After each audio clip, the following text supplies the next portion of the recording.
هیوادارم هەر بە سزاوە بمرێ ئیدام نەکرێ باس ئەوەم کرد کە چۆن کێبڵەکەی لێم داوە دوو جار لای ئاوڕی داوە بۆ من وتیان خۆیەتی وتم بەڵێ یعنی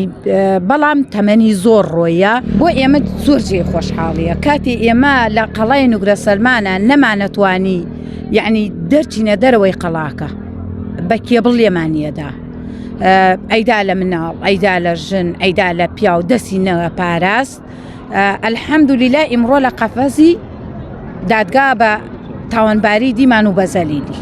ئەوە نەیچی لێماوە باشە کە بینیت چیت پێوت واللهی یعنی باس خۆمم کرد باس ئەوەم کرد کە چۆن کێبڵەکەی لێم داوە دوو جار لای ئاوڕی داوە بۆ من سەیری کرد ئیتر دادگا زۆر قەڵەباڵخوی باس ئەوە باس پیاوێکی تر مامەعەفدیە ئەوەم کرد ئیتر وتی کەیسەکانی تر لە بەردەستمانەیە حاکم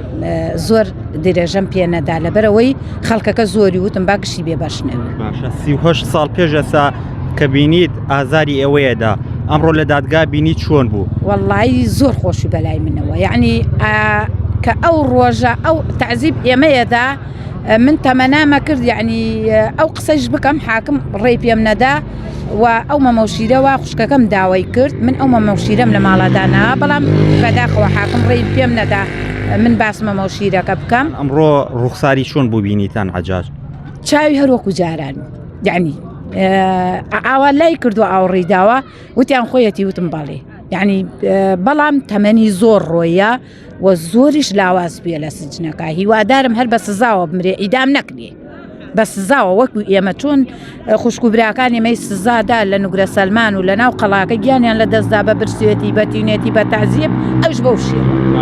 کە گوێ لە سکاڵەکانی ئێوە بوو هیچ کاردانەوەیەکی هەبوو هیچ وەڵامێکی هەبوو بۆ سکاڵەکانی ئێوە؟ بەڵێ هەتا هەیە خەڵکۆ مەربلە ئەو لە ئێمە گەورەتر و هەتا هاواری کرد لە ناو دادگاوتی ئەمە تاوانبارەکەی ناو قەڵای نوگرە سەلمانە دوو جار هاواری لێ هەڵسیا حاکموتی دانیشە لە شوێن خۆت بێسە ئیتر ئێمە زۆر خۆشحاڵ بیمان هەمووی یەک کەیسنەوە ئیتر نازانم ئەویان بەخۆن لە دەنگی حەجاج بوو هیچ شتێکی وت بەرگری لە خۆیە کرد لە دوو خاڵاوتی من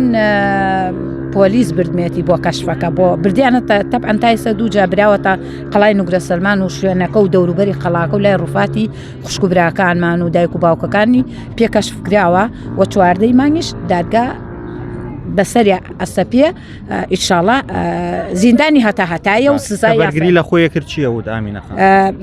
تووڕا ئەویت من یعنی من ئەوەم نەکردووە ئەمانە کورد نین کورد عێراق نین ئێرانی بوونە